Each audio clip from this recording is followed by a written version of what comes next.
होते कुत्ते को मारने वाले। मानते हैं उस शख्स की गलती है? हाँ, शख्स की गलती है। सर के सर पे कोई गुजरता हो तो उस पे अटैक किया जाए, वो खामोशी किया जाए। खामोशी नहीं करनी है, हमें कॉल करनी है ना। अगर कुत्ते ने हमला किया, वो बोले पहले बच्चे को खाया। एडमिनिस्ट्रेशन के दरवाजे बार-बार कराएंगे। एडमिनिस्ट्रेशन फेल है, मैं भी गई थी। आप मानते हैं हाँ, एडमिनिस्ट्रेशन फेल है यहाँ की। आप ये चीज मानते हैं? हाँ, मैं मानती हूँ। तो आप भी जानना चाहूंगा, जिस तरह से उसके बाद वहाँ पे मामला हुआ और भी लोग आए, उन्होंने हेल्प की उस शख्स को, आप उस हेल्प को कैसे देखते हैं? वो क्रिमिनलिटी है, वो हेल्प नहीं है। वो जो कर रहे हैं वो क्रिमिनलिटी है। आप खुद वीडियो देखिए, वो उसको पहले अगर कुत्ता मारा होगा। उसको क्रिमिनलिटी कहते हैं। अगर आपके साथ ऐसा हादसा हुआ तो आप क्या करेंगे? अगर मेरे साथ ऐसा होगा तो मैं कुत्ते को भगाऊंगी। आप बारामूला से यहाँ मैं बारामूला से यहाँ आई एफआईआर करने के लिए।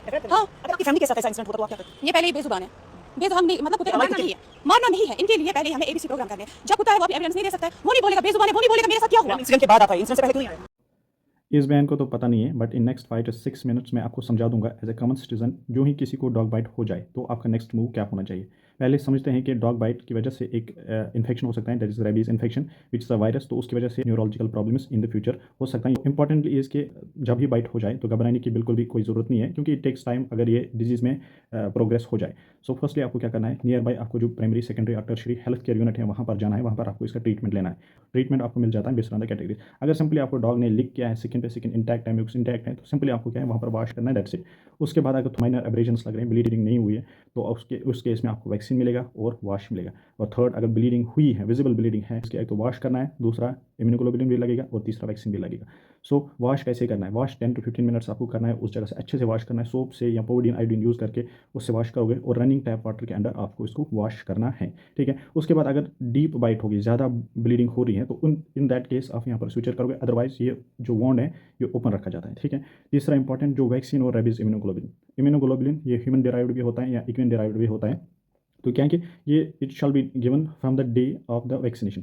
अगर आपने आज से वैक्सीनेशन स्टार्ट किया है तो आज ही आपको रेबीज इम्यूनोग्लोबुलिन लगना चाहिए, क्योंकि अगर आप डिले करोगे या मैक्सिमली इट इज़ सेड कि अगर 7 डेज़ के बाद आप इम्यूनोग्लोबुलिन लगाने आ रहे हो from the day of the vaccination, तो कोई ज़रूरत नहीं है या इसका कोई फ़ायदा ही नहीं है, अननेसेसरी एडिशन, क्योंकि तब तक आपकी जो वैक्सीन है उसने काम किया होगा, एंटीबॉडीज़ आपकी बॉडी में अगेंस्ट द रेबीज वायरस बनना स्टार्ट हुए होंगे, ठीक है। तो from the day of the vaccination उसी दिन आपको इम्यूनोग्लोबुलिन भी लगाना है। अगर आप स्किप करते हो फॉर द नेक्स्ट 7 डेज़ तो उसका फिर कोई एडवांटेज नहीं आएगा आपको।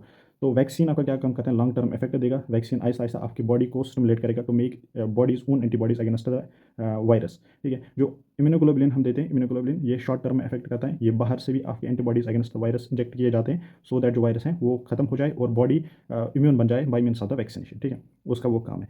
इंपॉर्टेंटली यहाँ पर क्या है कि इम्यूनोग्लोबुलिन कैसे दिया जाता है और वैक्सीन कैसे दिया जाता है। वैक्सीन आप इंट्राडर्मल भी दे सकते हो, वैक्सीन आप इंट्रामस्कुलर भी दे सकते हो, और इसका एक प्रॉपर शेड्यूल बनता है, 5 विजिट्स और 4 विजिट्स शेड्यूल बनता है। जिस दिन आप एक हेल्थ केयर यूनिट पे जाओगे वहाँ पर आपको प्रॉपर शेड्यूल दिया जाएगा, उस शेड्यूल को फॉलो करना है फॉर द वैक्सीनेशन। बट जो इम्यूनोग्लोबुलिन है वो at the site of the bite दिया जाता है, maximum as much as possible, और जितना हमें रिक्वायर्ड होगा उसको हम डाइल्यूट भी कर सकते हैं इन द नॉर्मल सेलाइन, ठीक है। फिर अगर कुछ बच जाता है तो नियर बाई मसल में हम वो इंजेक्ट करते हैं, ताकि जो लोकली वहाँ पर अभी वायरस हुआ होगा उसको हम न्यूट्रलाइज कर देते हैं। तो ये आपको वैक्सीनेशन मैंने आपको समझा दिया, इम्यूनोग्लोबुलिन जो हम देते हैं वो आपको मैंने समझा दिया, और कैटेगरीज जो है वो मैंने आपको समझा दिया। अब मान लेते हैं कि बाइट हो गई, तो बाइट में क्या होता है, इसको इनकबेशन पीरियड होता है, बहुत ज़्यादा इनकबेशन पीरियड होगा, जिस टाइम आपको कोई साइन सिम्टम्स बिल्कुल नॉर्मल लाइफ आपको लगेगी, तो up to the 90 days from the day of the bite.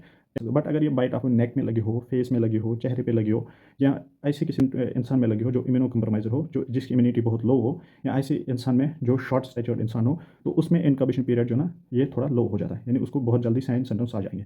This is called as incubation period. जहाँ जो ही इनकबेशन पीरियड खत्म हुआ हो और आपने इनकबेशन पीरियड में एक्ट नहीं किया है, फॉर एग्जाम्पल आप अभी हेल्थ केयर यूनिट में नहीं गए हो, तो you may get the next phase which is called as prodromal stage. Prodromal stage में आपको सिंपल साइन सिम्टम्स आएंगे, like fever, malaise, weight loss, sweating, ऐसे कुछ आपको देखने को मिलेगा। आप you will think of it is simple, but next game sets in which is the disease, which is the rabies disease. ये ब्रेन इन्वॉल्वमेंट भी हो सकता है इसमें, और इसमें आपको पैरालिसिस भी हो सकते हैं। ब्रेन इन्वॉल्वमेंट में की वजह से आपको इंसेफेलाइटिस होगा, बिहेवियर में चेंज आ जाएगी, इसके साथ साथ हेलुसिनेशंस आपको आ जाएंगे, इसके साथ साथ आपको पानी और जो लाइट है उसके साथ डर लगना स्टार्ट हो जाएगा। Even in the later stage आपको हवा के साथ भी डर लगना स्टार्ट हो जाएगा।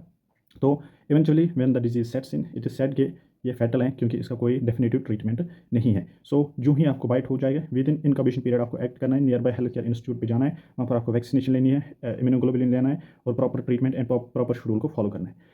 लास्ट वन, जो बाइट डॉग है जिसने आपको बाइट किया है, क्योंकि यू डोंट नो कि जो डॉग हैं वो रैबिड एनिमल हैं या नॉन रैबिड एनिमल है, सिंपल बाइट थी वो, तो इन दैट केस पहले उस डॉग को हमें मारना नहीं है, क्योंकि every one deserves to live, be it a human being और a non human thing is कि इस एनिमल के बारे में, चाहे वो कैट हो या डॉग हो, इस एनिमल के बारे में आपको नियर बाय जो वेटरनरी सेंटर्स होंगे या near by animal care centres होंगे उनको आप इन्फॉर्म करना है, कि चाहे वो पेट एनिमल हो या वाइल्ड एनिमल हो, इसके बारे में आपको इन्फॉर्म करना है।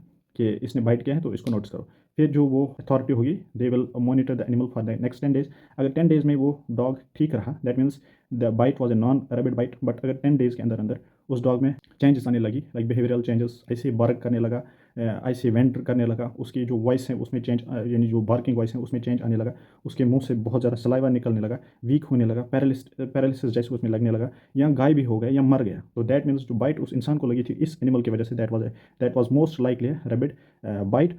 सो इस तरह से आपको एक जो रैबिड एनिमल है उसको मॉनिटर करना है और जिस इंसान को बाइट लगी है उसको क्या करना चाहिए नेक्स्ट स्टेप्स में in order to prevent the disease to set.